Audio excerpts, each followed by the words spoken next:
Sometimes, man, you just get to where I can't figure this out. Like help me out. I'm trying to understand, dude, what the hell is going on? So that's the name of this partnership. You tell me. You tell me. You tell me. You tell me. I mean, you tell me. This is cool. You tell me. You tell me. Who? You tell me. Live. Who? You tell me. Live. You tell me.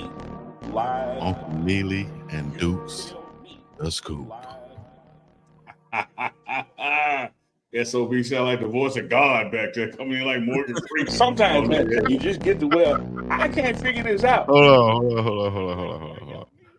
Sound man. And you messed it up just like that. You see, that's one thing in life. Sometimes Sound you can man. comment a joker just a little too quick, a little too soon. I should have waited to the end. And they got to hit himself. He ain't got big. Did he drop the next pass? Nevertheless, it is Tuesday night. It is live. It is You Tell Me with your man, Uncle Neely. And, of course, Duke, the scoop, is in the building.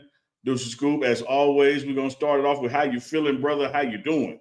And I'm good, man. Had a great day today. I'm happy. Shoot, it is what it is, man. How you feeling, Unc? Man, I got no complaints. That temp, I'm in Mississippi. That temp really started to normalize like it should be in February. It rained all day, so Yeah. I ain't left a damn thing outside, so I ain't go outside. I know that's right. Yeah, I seen it all over the window. I went outside, picked up Cam from track practice, and then we trained football for about 30 minutes, and that was it. Yeah. Hey, Louisiana Glenn, shoot me an email, Uncle Neely at pregameshow.com. We've been working on a cooking show with my fam out of Memphis, so let's talk about that. Uncle Neely at pregameshow.com. Just shoot me an email. Y'all know what it is. It is Tuesday night. That means we're going live with Dukes the Scoop, Uncle Neely. You Tell Me, where we ask each other's questions that we just can't figure out our damn selves. Sometimes you just got to look at your partner and say, hey, man, you tell me. Like, I don't know. I don't know what's going on. Hey, Chico, before you get started, Chico, you got us good for the monetization. I meant to ask you that too. It's very important. Man, hook us up, Chico. Shout out to Chico. All right, we good. Shout out to Big Dog Chico. Y'all hearing the voice of God in the background, a.k.a. Morgan Freeman, a young Morgan Freeman coming in. You won't see him, but you'll hear him. Man, you might even hear from the sound man tonight. We're coming live on Big Dog's channel, on Dukes the Scoop channel, and, of course, live on the Pregame Network. Shout out to Goonsville Clothing. See them in the building. Shout out they got some love from AB. You know, he shouted them out in the posts. Good work out there.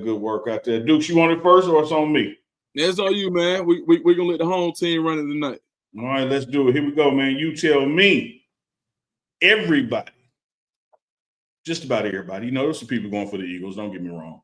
But just about everybody got that damn game wrong. Yeah. And no one saw it being the blowout that it was. When you look at the performance of the Chiefs and you look at the final score, is it time for the Chiefs to panic and make significant changes? Or what do they do in this offseason as they get ready for 2025-26? You tell me. I'm going to go half and half. I think they need to panic about that offensive line. You can't continue to hide and compensate for your offensive line through the ingenuity of Pat Mahomes. You're just going to have to get some guys up there. They basically took turns on that backup left tackle. They took turns on tried them like a freak out of cut. I'm calling Amtrak.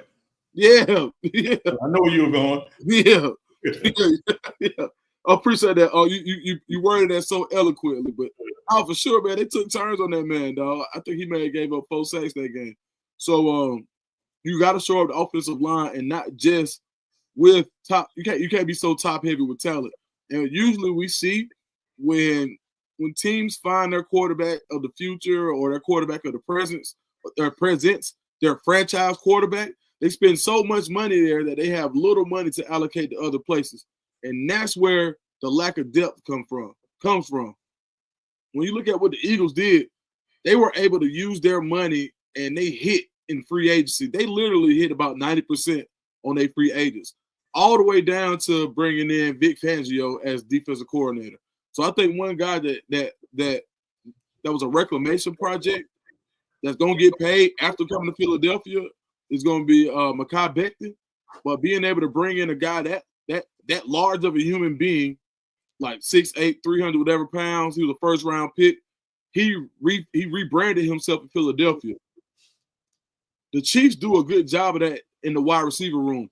They got to do that on the offensive line. And I think that's the only way that they're going to be able to be successful is you can't get sacked that pressure that many times without being blitzed.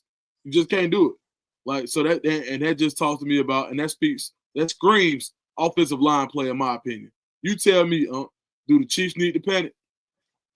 I wouldn't call it a panic, but I would call it whistling past the graveyard. You know, I'm scared and trying to act like I ain't. Yeah.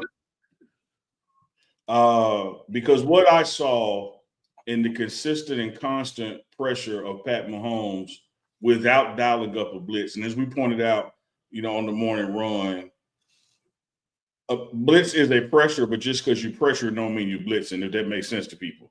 Like they were only rushing 4, and they were still getting to him enough to bother him in ways that he had not been bothered before. Like, for instance, when you blitz, it forces him outside the pocket, and that's kind of where he wants to be. That's kind of his wheelhouse. Where the way they were rushing this forward, helping form this pocket, by the time he would step up in the pocket, the nose guard right there and like making contact with him. Like he had nowhere to go. But I'm gonna tell you this, Dukes, as much as I believe you're spot on with the offensive line and adding some depth and doing things there, I would challenge the Chiefs, the general manager, the head coach, and I don't know who their offensive line coach is. He could walk up on me tomorrow and I wouldn't know it was him. But I wouldn't be afraid to make changes there too. At some point, you got to stop blaming personnel and start putting some blame on people who's supposed to be getting the personnel ready. Because I had a conversation with Warren Saturday. He pointed something out. I pointed out that there was no halftime adjustment, and he pointed out that there was no series-to-series adjustment. That forget going into the half and regrouping, the amount of times you had to go back to the bench and with the headsets and with computers and technology, and you changed nothing throughout the game, in as much as they were having their way with individual players, at some point they were having their way with their coach too. So I would look at all things on the table. I think that as it relates to paying for a quarterback and still being able to get there, the Patriots and Belichick had that formula. And again, I'm attached that to coaching, because you can go out in free agency and you can hit or miss. But at some point, Dukes, as Coach Prime would say, stop trying to get these 5 stars and let's coach up a 3. Let's coach up a 4. Yeah. Coaching still matters. And I think too much blame is being put on the Chiefs players and not enough blame being put on the coaches. I can go for that. And to your point, and you really helped drive my point home with the Eagles. They really did hit they were about 85-90% on free agents. Yeah. And we all know that all free agents, like a lot of times we think about new, we think new is better a lot of times. So we see a new face, we automatically think that it's better than what we had. And that's not always true. How many times do in a transfer portal or free agency, which is basically the transfer portal, like, you know, in NFL, do we see guys come in that just don't work or they aren't a fit? And what the Eagles did, it's like everybody they brought in contributed. And all of those guys weren't getting multi-year deals like Becton. People thought Becton's career was over with. The Eagles saw pedigree. They saw just, you know, they saw a 6'8", 330-pound man that had some athleticism. What did they do? They said, all right, well, let me put you along the lines of our all-pro offensive tackle and this guard that we have, and we're going to work you into a line so the sum of our whole is better because you have the size that it's just hard to get around you. And then what did he do? He actually started playing pretty good football. So when that came by providing confidence based on everybody that you have around you, it made that free agent signing that much better. And to your point, sometimes coaches have to say, you know what? It didn't work there because they didn't do this. Perfect example.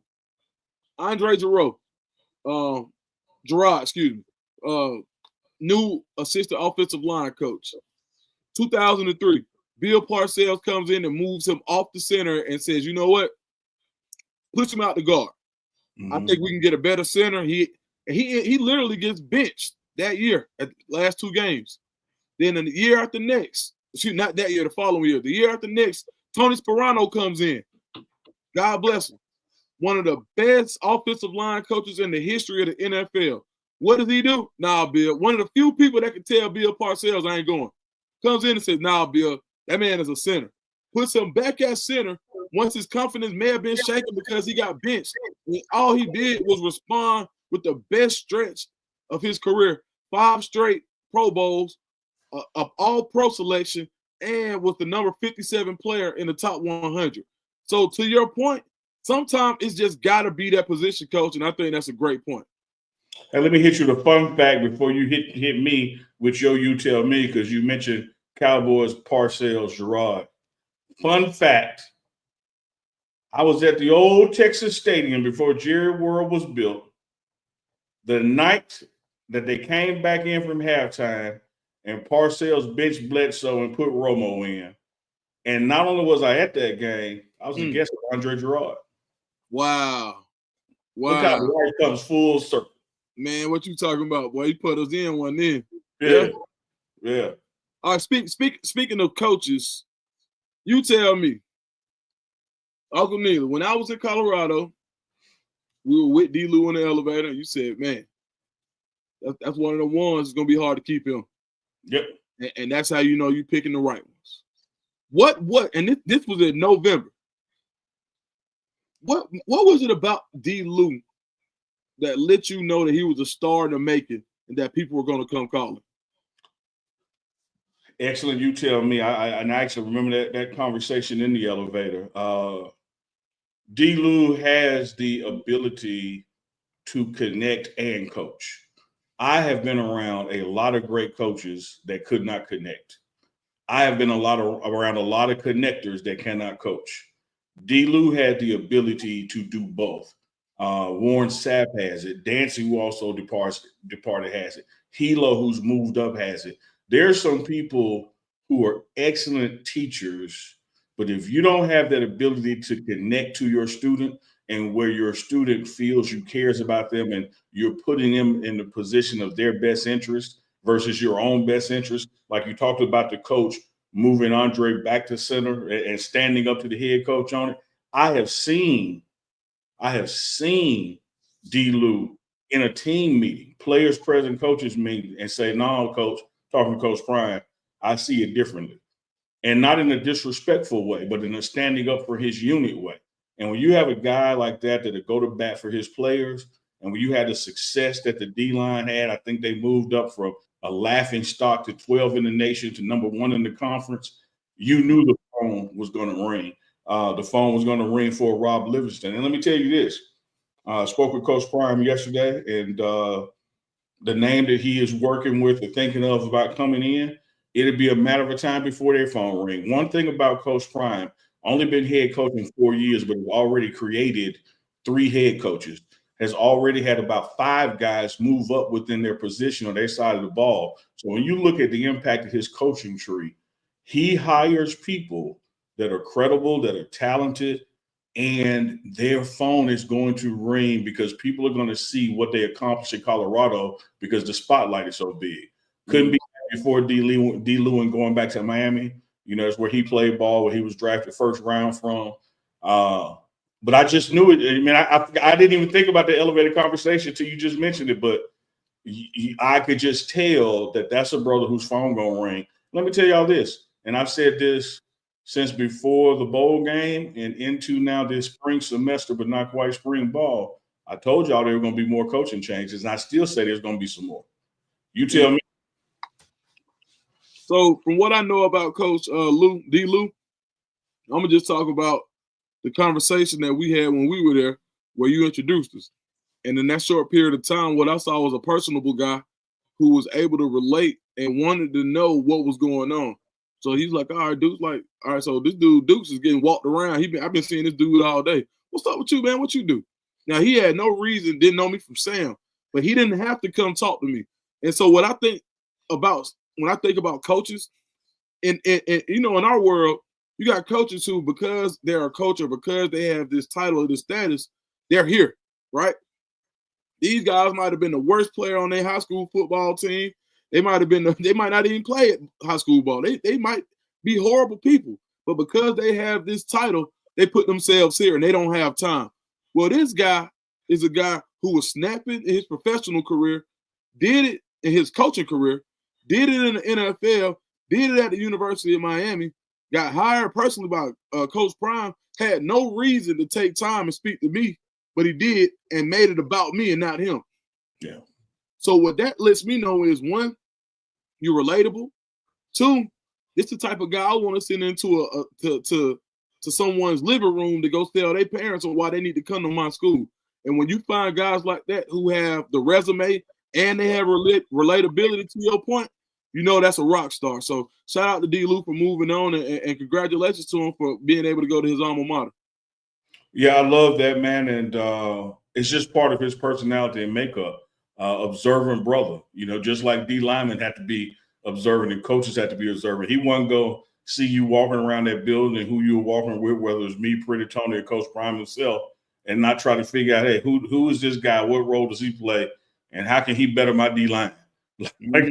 Like, how does this all fit? I need to know. And me and D. Lou, we really hit it off over music, because first thing in the morning, we bumping some music to set the day, started. And you know, we're about 10 years apart, but he loved calling me old school. Yeah. I'm looking forward when this name becomes public, and you know that Coach Prime is bringing on, and we still got Sap there, and we still have Hilo there. This defensive line is going to be all right. Just, you know, y'all stay tuned for Wednesday with Warren.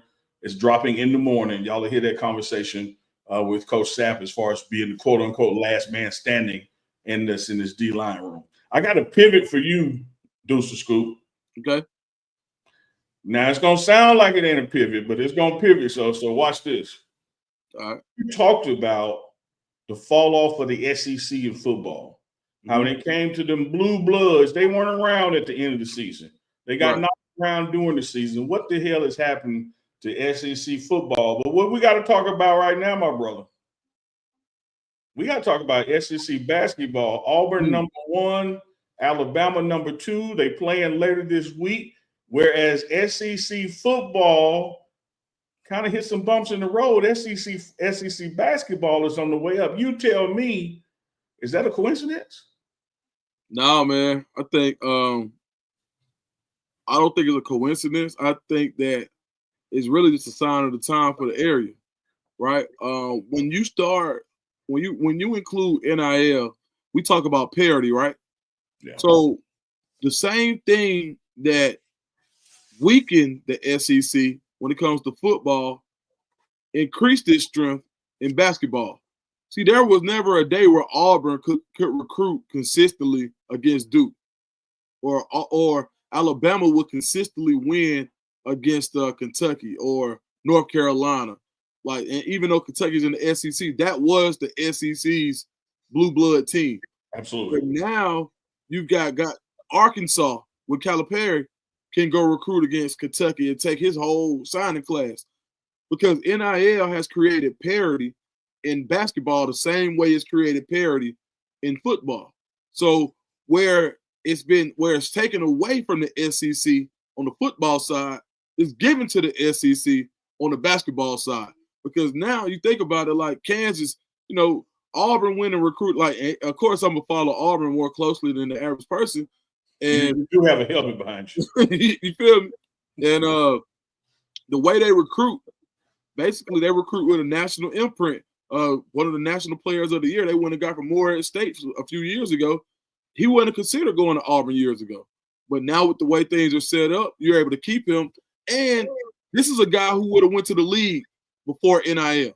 He would have took his chances being a potential second-round pick before NIL. The last 2 years, he's had the same grade in the NBA. He says, well, why would I go make that when I can really run it up as a player of the year candidate in college? Well, cool. Now the SEC is also keeping more of that fringe first-round talent. Might as well come back to school instead of go to the G League. You'll make more money. And I think NIL has created parity in basketball the same way that it's taking away some of the power in football for the SEC. You tell me what you think, huh? Man, if we had a sound man, I would hit that Jamaican horn that womp, womp, womp, womp, because I think you damn nailed it. I don't believe it's a coincidence at all. I think it's just the culmination of a series of events that are going to work out for basketball, college basketball at that level compared to their sister or brother football programs. SEC was hiring black head coaches before basketball, before football was. You look at a Tubby Smith, you look at an Anthony Johnson with Alabama, they were doing it before, and they were able to do it because it was one of those things you could do, but it didn't have a big ripple effect because nobody was really looking at basketball with that kind of scrutiny. So hey, let me prove I ain't like that. Yeah. I'm a head coach for basketball, but not football. Right. Yeah. So now you got that pedigree within programs now historically, right? So now, like you saying, NIL comes about, collective come about, and you've been around Georgia, man. You've been around Auburn, like you have done this, Dukes. Them football boosters are a league amongst themselves. Sometimes to get in that room, you got to pay more than the people in the room already. But here goes basketball over here that needs some friends. So, right. What do they do at Arkansas? They say, hey, man, let's get our money together and call up Coach Cal of Kentucky and let him know we're going to help him buy a damn championship. What does Coach Cal do? He takes his one-and-done signees from Kentucky to Arkansas with him. They go to Kentucky and they beat Kentucky. Right. And so I think the parity that exists in college basketball, the parity that exists in college basketball now because of NIL is going to put a much more exciting and competitive product out there across the board that this March Madness and the March Madness is beyond you're going to see a lot more football schools with successful basketball programs in the Elite Eight, in the Final Four, and even with a national championship. No, agreed. Because bread is bread. Yeah, man. It all spin, don't it? Yeah. Somebody said, Philip, I agree with you on most things. However, why would you go to Auburn when you can go to Alabama? Hey, smoking like a true Alabama man. I tell you what, for me, in College Park, Georgia, Auburn, straight down 85. You can take Roosevelt Highway to get through College Street if you want to. So it made all the sense. Let me tell you like this, Dukes, on my end here. I did not go to Ole Miss, but I was recruited through this minority program to go to Mississippi State. And I was considering Mississippi State because it just felt a whole lot less racist than Ole Miss. Like it wasn't nothing in me. I was gonna go to Ole Miss, but I could tolerate Mississippi State. Man, what you talking about? I look at Auburn, Alabama, and I ain't there, but next door, I just don't look at Auburn like I look at Alabama. Yeah, I tell you what, man, it's a trip in both of those places for brothers, but we ain't going there tonight. I tell you this, we'll say that for another show. Yeah, we're gonna say that for the morning run. It's on you. You tell me this, man. I had a good one. Okay, cool. I'm watching Cam Newton's interview with Bull and Travis Hunter, right? Yeah. Travis Hunter Cam Newton is warning Travis Hunter that be careful about going number one, because when I went number one, I went into a locker room full of losers. That's the way they got me, because I was in a locker room full of losers. If you were Travis Hunter, how would you process that statement from Cam Newton? You tell me. How would you process that? I process it in one ear and right out the other, because I do with most things I hear Cam Newton say. I understand what Cam Newton might have been trying to say, and I had the same conversation with Coach Prime and that sit down I did with him, before the season ended, and we were just talking about the top 5 teams that pick, and he asked me, he said, "What what do the top 5 teams have in common?" I said, they all suck. That's what they're picking. But I'm not lumping a losing record into a losing mentality and to loser individuals who make that mentality up. I think that when you look at these teams like the Titans, all the way to the Raiders picking 8th, you have professionals on that team who are there to win. Most of those teams are having organizational issues, and you better believe, even as an organization, they're waking up in the morning trying their damn best to figure this thing out on how to win. Mm-hmm. And so I think what a Cam should be telling to a Travis is, hey, you as a winner, and you have been winning everywhere you've gone, you be more like Uncle Prime. You let your energy permeate the locker room. Don't you become them. Mm-hmm. Because they'll try to rookie you and want you to do what they're doing, but you are the Heisman Trophy winner. You are the #1 draft pick. You are now the bell cow in the room. So you make sure you do things that make them be like you versus you being like them. To call that team just a bunch of losers when he was there, or even any other team a bunch of losers, I just don't see it that way. When you look at the 53-man roster, all them people ain't losers, man. They are damn pros, and they're waking up every day to do something better with their lives. I just think here's another example of Cam saying things that he got to say to prove he can. Man, yeah, you're right, man. I mean, I don't know, man. That dude trip, man. You know. Oh, it's Stone Cold trip. That's Stephen Smith's responses on the screen. Put it back up, Chico, and I'll read it. Not that our audience can't read, but I'll read it. I've watched and listened from afar as you, Cam Newton, talk about the Panthers. None of us are perfect. Yes, we were 2-14 before you blessed us with your presence. I'm sure that's sarcasm.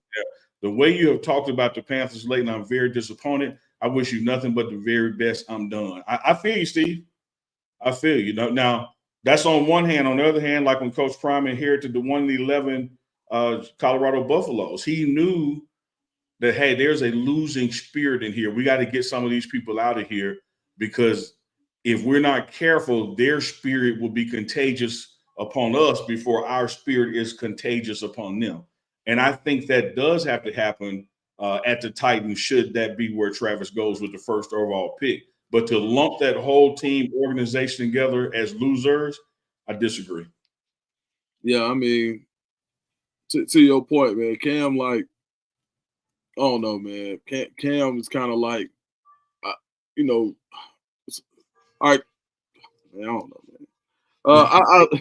I know it's your homeboy, dog. Take your time. That's your homeboy, Atlanta. That's your homeboy, Auburn. Yeah, man. You know, Cam.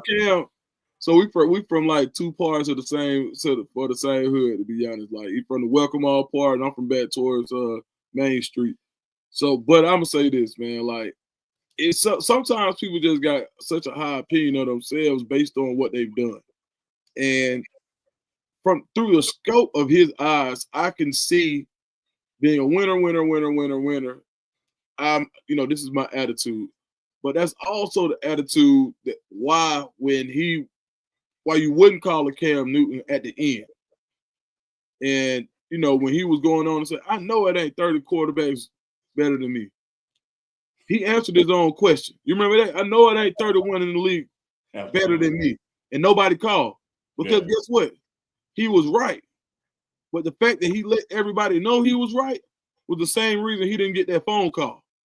Because that same attitude that he has as far as I'm going into a locker room full of losers, that ain't like, you know, being the fact that he was physically able to do the things that he could do, you could put up with it then. But did he endear himself towards the end of his career where he can go get a check so he can continue that lifestyle that he was used to having, that he's talking about now that he doesn't have anymore? He could have gotten a few more years of that lifestyle if he wasn't so, I'm not trying to say the wrong thing, but, you know, the way that he's handling, selfish, not a great teammate. There's a lot of attributes you can put on him. Yeah, the way you know, the way that comes off and saying I'm going into a locker room full of losers, I'm like, bro, come on, man. Yeah. Like, man, like when like Steve Smith, it's your partner, one of the best ever. Like Steve Smith, like he's on that team. Yeah. You know, if I ain't mistaken, I don't know if Pep was still there, but it ain't like they didn't have nobody. Absolutely. But what I would have told him, to your point, is I'm gonna tell a guy like Travis Hunter is like, you see what I did? It may not have been the most ideal, but I was able to get in with some guys who had the same energy as me, and we turned that thing around. That's what you tell a guy about to go first overall draft pick. When Cam Newton went to the league, it was more that attitude of the former, which was, hey, man, we can do this. hey man, let's get it together. Hey dog, such and such. That was the Cam Newton that everybody knew and loved. And now it just almost seems like a caricature to your point. And not even just a caricature. Of what he really is and what he used to be, man. So, you know, man, sometimes people go on the media and and like you said, they create that. But I'm like, hey, like sometimes it does get a little bit disappointing to hear him talk like that, especially when he's talking to the next generation of phenomenal athlete. You can never take away what Cam Newton and who he was on the football field. But it's like, damn, Cam, like some of that junk be coming off lane, bro. You don't supposed to say all that.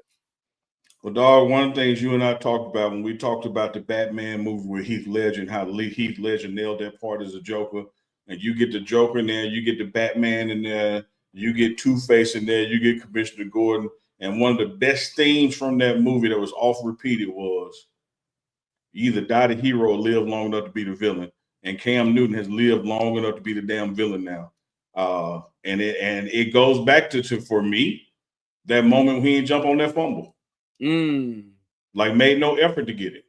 Now it could be 1,000 reasons why he didn't. That's between him and his Lord and Savior. I don't know why I never asked him. But but everything that came after that, criticism wise, what you stand for and don't stand for wise, he has doubled down on this I'm bigger than y'all mentality. And that moment personified it because he totally did not make a team effort in that moment. You said it, huh? You said it. Woo! It's you, tell me, with your man, Uncle Neely and Deuce the Scoop, coming to you live and direct on this Tuesday night where we ask these other questions that we scratch our head on and we just can't damn figure out. And we just say, hey, you tell me. Chat, if you got something that you want us to tell, put it in the chat. If we see it and get to it, we'll work it in. Dukes, is on me or you, man? It's on you. It's on me. Well, I got something. All right. It's Super Bowl related, but it ain't football related. Uh-oh. We don't spend enough time talking about the halftime show itself. Yeah. Right? Yeah. But there's a nuance of the halftime show that we really didn't get to address, whether that was Sunday Night Live with Uncle Chico, whether that was the morning run. So that brings us to right now. So I got to you tell me. You tell me. If your woman participated in the diss of her ex, how you feel about that? Serena Cripwalk performing with Kendrick Lamar, shooting shade at Drake. Shouldn't she be over there by now? You tell me. Man, listen. You remember, I'm gonna show my age a little bit here, but this is what I would say to Serena. If she wouldn't be my woman, if somebody asked me that question, and Serena said, well, Dukes, could I if we was together, could I do that with you? I'd have told her like Ray Charles in the 90s in the Pepsi commercial. You got the right one, baby. Wouldn't be me. Hey, you see her husband? She got the right one. Man, please, ain't no way. Look, listen, first of all, no problem with the crip walk, but if I knew the sole reason that you were being like, if that was the sole reason, I'd be like, all right. And if it's for Compton because Kendrick your partner, then cool. You know what I mean? Like, is this really just Compton? If it's just Compton, okay, cool. You know what I mean? But I'm gonna dig into the relationship between you and Kendrick, first of all. Because, like, are y'all really like, is this like your brother? This your partner for real, for real? Okay, cool. Right? But as far as me understanding the perception of how it was gonna look, I probably would have been like, nah, unless we both going. Now, if we both going, they're gonna be like, hey, that boy Duke's on the Super Bowl. Yeah. Yeah, the whole college park would have been like, Duke done got on the Super Bowl. It would have been one of them. Now we talking about really Dukes. I would have had to go. The ones that been here, we would have went together. She'd have had on the blue, I'd have had on the red. I had on the white. We'd have did it together. But it wouldn't have been just her up there where the perception could have been, oh yeah, this is that. I could be selfish about that all I want to. You ask me what I would do. And that because at the end of the day, this is what I'm gonna say though. Man, so my man Brandon Jacobs, right? So we can go deep on this one. All right, cool. Brandon Jacobs, former Giants player, right? My partner went to Auburn, one of my good friends. He's in an interracial relationship, right? And his big thing is, I'm married to, why does Serena get to go out here and crip walk while she's married to a white man and her culture or her blackness never be questioned because she's a black man, she's a black woman dating a white man. But me as a black man dating a white woman, my blackness is questioned on a daily basis. So he's adamant about that. So you know what I'm saying? I'm like, cool. You feel me? I'm like, all right. So when I'm listening to that, I'm digging into this. I'm like, dang. So they like, okay, they bring out Serena. If it wasn't about Drake, why would Kendrick bring Serena? Mm-hmm. That's all I want to know. To that Mhm. song. Why she ain't crip walk to no other song? Like she could have crip walked to any of them other songs they played. She could have did the Worm or something else. Who knows? Yeah. But she literally did it to that song. And that's why when people say it wasn't about Drake, it wasn't about this, that's just my opinion. You tell me what you think. Huh? Dog, let me tell you something, young Johnny Cochran, aka Deuce the Scoop. I'm right with you.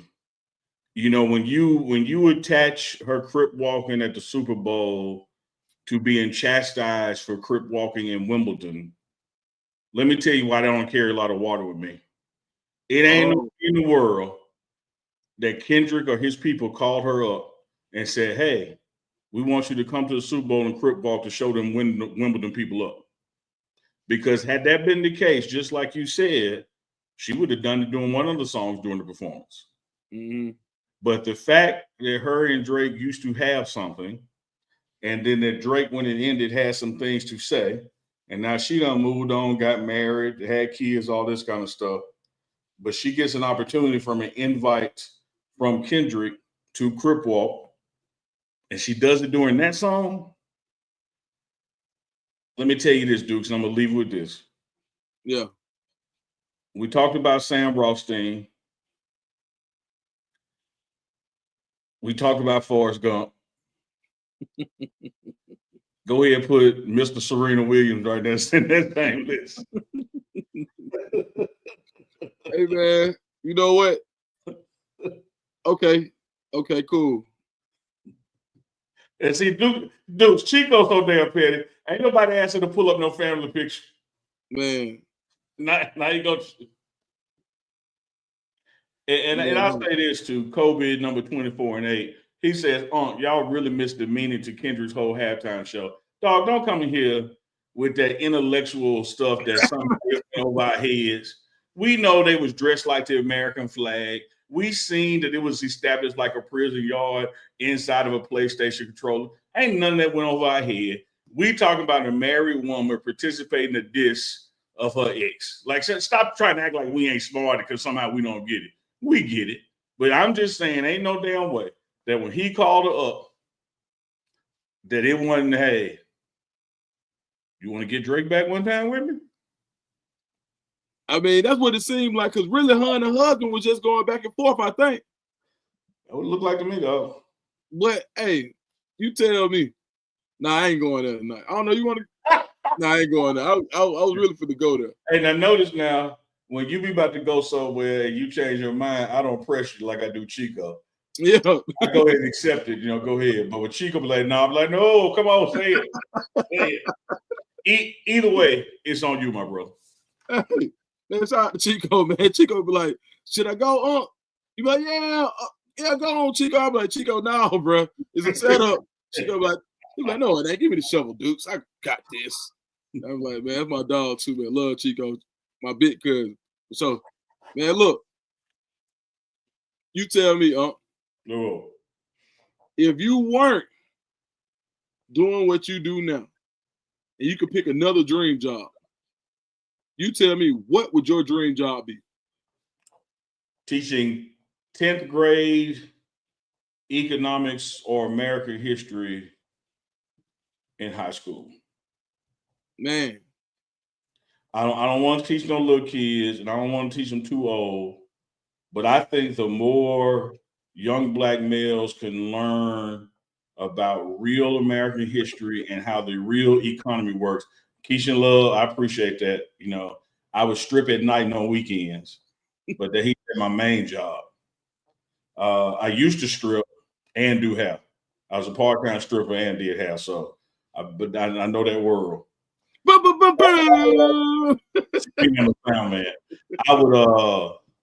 I would teach, man. I would teach economics and history at the high school. That's hard. Yes, we will be clipping that.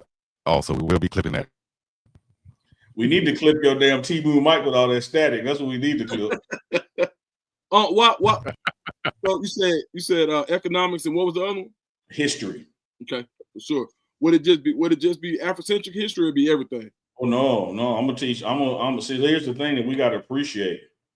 Like when we getting rid of all this diversity inclusion stuff right now, and they want to end Black History Month. Cool. Teach American history. Because all the stuff y'all did to us is American history. It ain't Black history. So right. Slavery is not Black history. Slavery is white history. How we overcame slavery is Black history. How we arrived where we are, that's Black history. What we were before slavery is Black history. Slavery is American history. Teach it. Right. Yeah, I want to teach the real history of America and what has been done to certain groups and to build this country, and how we still fight those groups to be part of this country when the whole damn thing exists because of those groups. I like that. And that's why I also want to do the economics teaching, because economics is the backbone of all this. This ain't no democracy, this capitalism. See it's on there. Yeah, you're right. Yeah, you go vote, and the person with the most votes wins.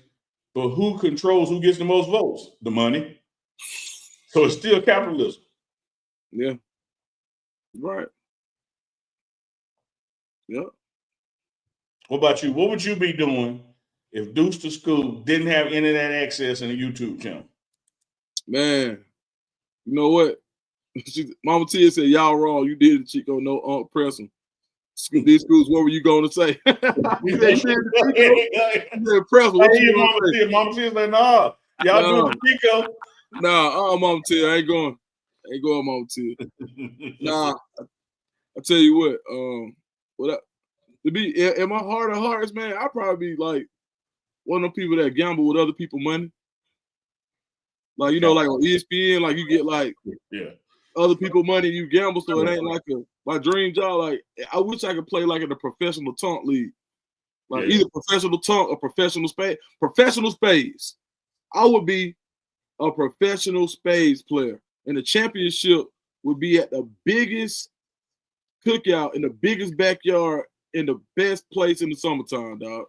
That's what I would do. That if I could make my living doing something else, in my dream, 1,000%, I think I'll be a professional spades player and a part-time professional taunt player. So, I love that, because I love playing poker and have dreamed of being a professional poker player. Yeah, I love it, because it ain't gambling. If it was gambling, you have different winners every night. The fact that it be the same people winning let you know it's a strategy game. It's not an odds game. Yeah, for sure. One thing, you know, my mom used to be on me about gambling. She was like, man, baby, you know, the Bible say don't play games of chance. And I used to be like, all right, Mom. I said, well, it ain't no chance they finna beat me, so I'm good. Yes, Big Dog Chico. If your ragged ass mic in the back is working off T-Move, please don't type it. Join the conversation and tell us. Come on in, Chico. He probably butt naked, so he can't come in. He just got to do audio. Come on, Chico. Oh, man.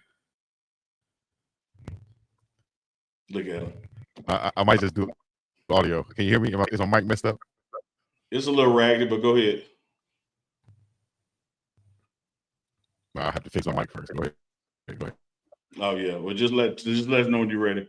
His mic acting up, y'all. I think it's on. I said, Dream. That's on me. I asked Dream Job. It's on you, huh? All right. It's I got a couple more I'm picking from, but I got one that's back football related. When you look at the first 7 years of Patrick Mahomes and you compare them to any first 7 years in NFL history, there has been no quarterback in the first 7 years to accomplish more than Patty Mahomes have, whether that is Super Bowl wins, appearances, AFC championships, whether it's yards, you name it, nobody has what he has done in the first 7 years. Having said that, with this belt-to-ass outing that took place down in NOLA, you tell me, is Mahomes still the GOAT heir or nah? Yeah, for sure. Right now, like even Jalen Hurts got a long way to go to catch up to Mahomes. And Mahomes really just went to the Super Bowl again. So the same way Jalen Hurts went a couple of years ago, they got reinforcements and he got back. And this is the thing. We're not even talking about Pat Mahomes in a forcing his way out of Kansas City or free agency, or because you got to think the GOATs, even Tom Brady went to Tampa Bay. There's always like an extension of that career. Everybody, it's very hard to say guys of that ilk who finished their career where they started. Only who? What? Maybe I'm not even saying like maybe Roethlisberger. Maybe like a lot of guys don't get to finish where they started. John Elway. Outside of that, everybody went. Joe Montana went somewhere else. Montana, Brady, Peyton Manning, like everybody went somewhere else. And I'm not saying he is, but just imagine his greatness going somewhere else where they may be more well prepared for, where they have an offensive line and all they need is a quarterback. He elevates, and that's how I judge how good a player is and their greatness. Because imagine him going to a team like, let's say, Travis Hunter goes to the Titans, and then you just put Pat Mahomes on the Titans. They're automatic contender. And I think when you have players that are that good, they always have a chance to win. So with him being able to raise the level of play around him, I'm going to have to say, yes, he's still the GOAT heir because there's nobody else in the NFL that I think at the quarterback position raises the level of play around him like Pat Mahomes. What you think? Yeah, I'm in concurrence with that. Our good friend QB Killer, number 99, Warren Sapp, will say that Mahomes is already the GOAT. No matter what Brady's accomplished. He stands on that. I say it hadn't been accomplished yet, but this loss does not hurt it because you look at this loss. When it comes to the playoffs, man, this dude ain't done nothing but lose Super Bowls and AFC championships. He ain't getting knocked out in the wild card or divisional round. He ain't not making it. This dude is going to the AFC championship or the Super Bowl and winning the Super Bowl. Like that's all he's done in 7 years, those three things. And the AFC championship for your career, or Super Bowl and losing for your career, or Super Bowl and winning for your career, if the next 7 are just 50% of what the first 7 was, he is absolutely the GOAT. And this loss did nothing, to his credibility and stature in that position. What I'm also more interested in, and we talked about this on the morning run, is the continued success of a Patrick Mahomes, how that's going to change how we rate future Hall of Famers 10 years from now, because he has occupied the top spot in the AFC so long, you look differently at AFC quarterbacks. And it's just because they ain't been able to get there. Like we all know how damn good Dan Marino is. I walked around Hard Rock Stadium trying to find Dan Marino's statue. But he never won a Super Bowl. Right. Because somebody like Bradshaw, was taking up the space. But he still is that dude. And I see Patty Mahomes, as that dude for years to come, whether he wins 3 more Super Bowls or not. What he has done with the statistics, what he's done with the team, what he does in the exit each year, because it's not like they're missing the playoffs or getting knocked out in the wild card. This brother is going to the AFC Championship or Super Bowl every damn year for the first 7 years. Right. I don't know what you call that other than Hall of Fame. Yeah. No, I don't think he got to do much else. Like you can give that resume to somebody else and they in already.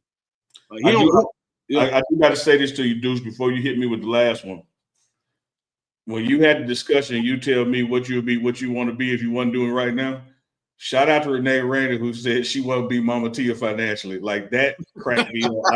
I didn't want our conversation to make her think we didn't see that one. That was a good one. Yeah, man. Hey, shout out to my boy Lou Kane, man. He popped in. That's one of Coach Prime nephews right there. Oh, good deal. What up? Yeah, Lou Kane. That's really Pac-Man Jones' brother. They cousin, but it's really his brother. So shout out to Lou. That's a quick Pac-Man story, because as you and Lou know, Prime and Pac-Man tight, like father and son kind of relationship. And sometimes Prime will overthink that his relationships are yours. So he's like, yeah, dog, just get Pac-Man on the phone, blah, blah, blah, blah. I'm like, dog, I ain't got Pac-Man number, man.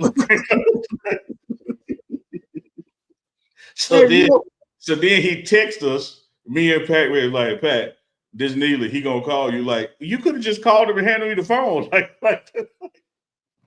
No, hey man, no, I don't know who you know, dog. I know you. Like, I ain't got these people's number, man. Man, he really did me like that with you, man. He was like, "You talking to Neely already?" I said, "I don't know who that is. I don't know who it is." He's like, "Oh, I think he probably hit you then." Yeah, he was like, "Yeah, you need to hit dude." He's like, "You talking to Neely?" He said, "You call Neely?" I said, "I got his number, coach. I don't know." We live in the real world, like prime world. Yeah, man. Prime world different. You got people's number. They got your number. I live in a different world. I don't know this stuff. No, for sure. Man, I got a good one right here. What it do? All right, Uncle Neely.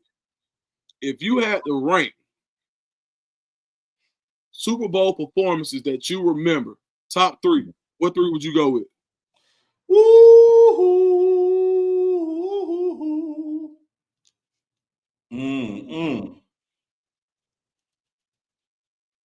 I'm trying. Chat, help us out too, chat. Put y'all favorite Super Bowl performances in.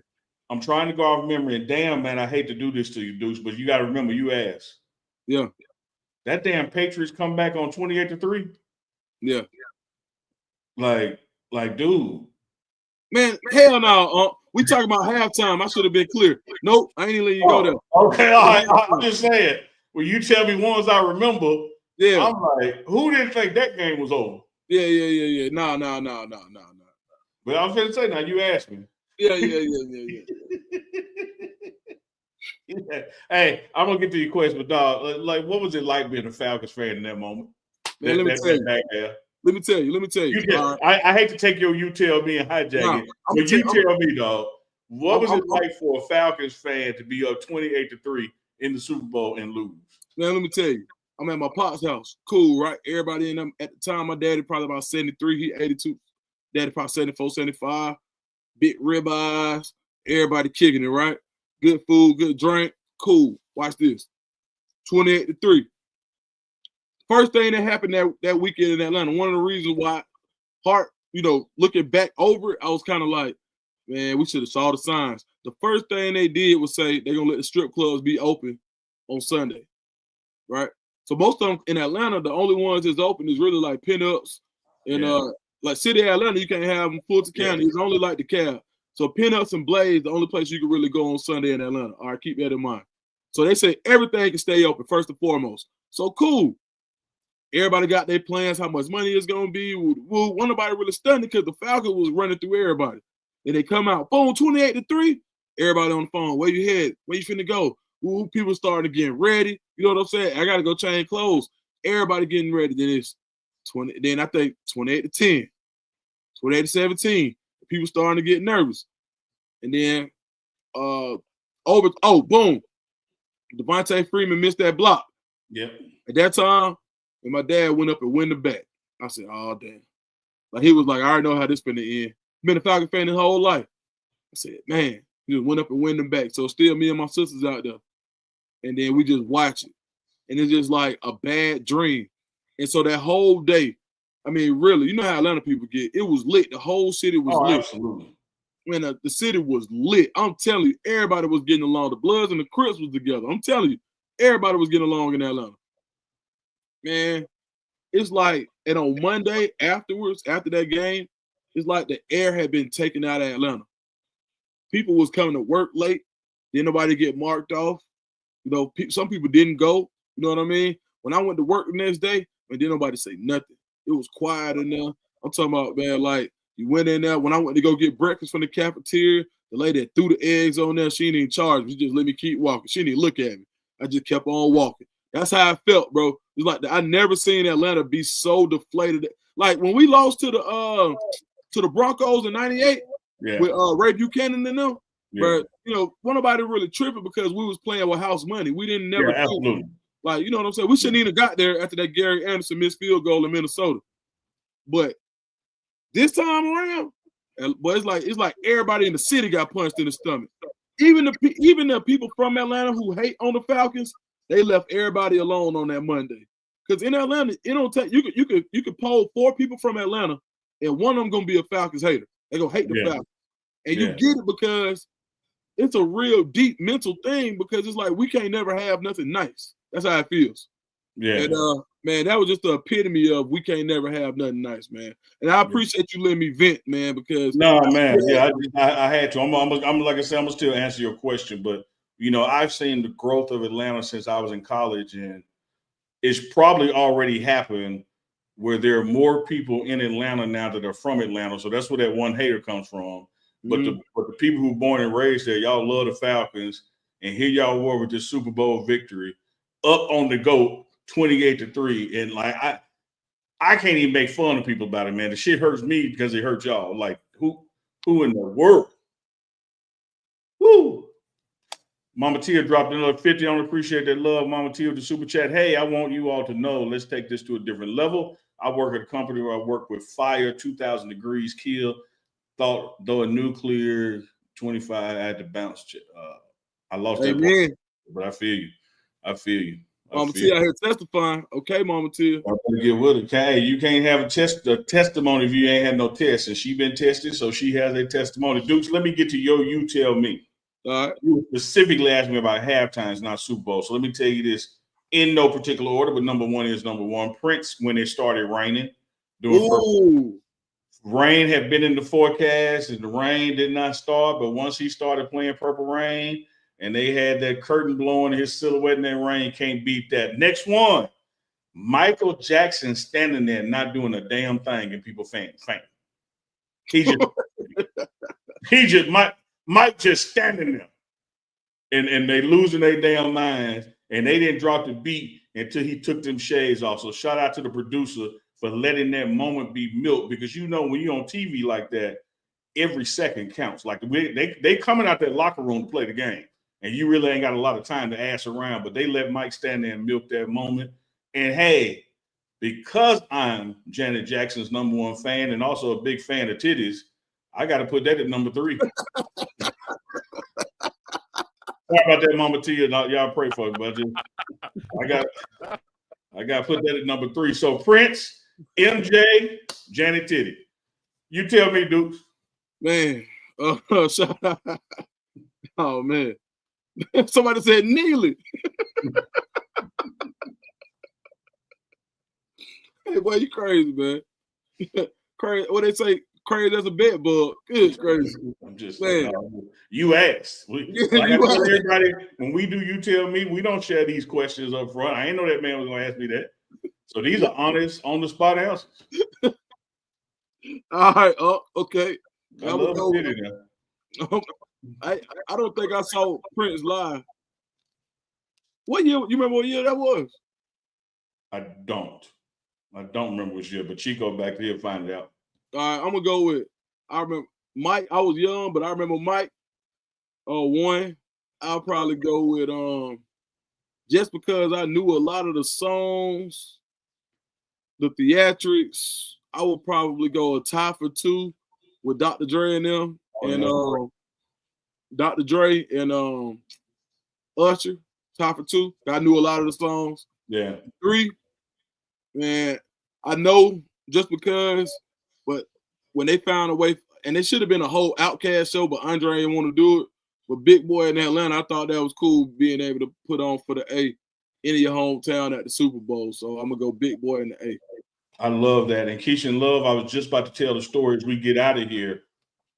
We have to appreciate that Super Bowl halftimes exist because of a black man and a black family. You had a show called In Living Color, and they told the whole world, because before that time, the Super Bowl halftime show was just the analytics of the game, just the talking heads. But In Living Color said, hey, when halftime of the Super Bowl comes, switch to Fox, and we're going to have a special episode of In Living Color, the length of halftime, and you'll be able to go back and watch the game. And after that, NFL said, it won't happen again. Damn. They started getting Michael and Prince and Janet Titty and Usher. All thanks to A Living Color and the Wayans family. So when you watch Super Bowl halftime, you need to be thanking the Wayans family because they made it happen. As we always do when we get ready to get out of here, we're at the 1 hour mark on You Tell Me live on Tuesday nights with your man Uncle Neely and Deuce the Scoop. We always give the first word to Duke and the last word to Deuce the Scoop. Deuce the Scoop, get us out with something positive, brother. Man, I got a tip. Word for the wise. Wear your shoes. And that's coming from Mr. This is one of my most expensive shoes, right? Air Raid. Y'all remember the Malcolm X shoes? They was black and gray back in the day. Well, this Jimmy Hardaway's. Man, this colorway is probably one of like 150. And look at it. Then wear them, the shoe exploded. So the word of the day is wear your shoes. I don't care how fly they are, how much you pay for them. Because if you don't wear them, they end up doing this. That's my word of the day. I love it. That's a good word. That can also correlate to show your titty. Hell, like you put that in the game. You don't use it. Oh, we're gonna get flagged, man. I'm just saying, if you don't use it, you lose it, is what he's telling y'all. Come on. Hey, it's been another episode of You Tell Me. Don't forget to check us out live tomorrow morning, Wednesday morning, West Coast morning, that is. We'll be back with The Morning Run with Deuce the Scoop, Big Dog Chico on screen, and yours truly, Uncle Neely from the Pregame Network. We also got Wednesday with Warren dropping tomorrow. So a lot of stuff dropping. Make sure you hit that thumbs up. Make sure you subscribe to all 3 channels. Turn the notification bell on all 3 channels. You'll see You Tell Me live next Tuesday night, but you're going to see these 3 brothers all week long. Until then, Deuce the Scoop, appreciate you, brother. Much love. Chico, Big Dog, get that Temu mic fixed. We out.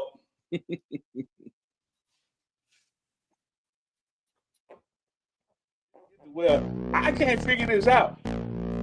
Like help me out. I'm trying to understand, dude. What the hell is going on? Help me. So that's the name of this partnership. You tell me. You tell me. Hey. You tell me. You tell me. You tell me.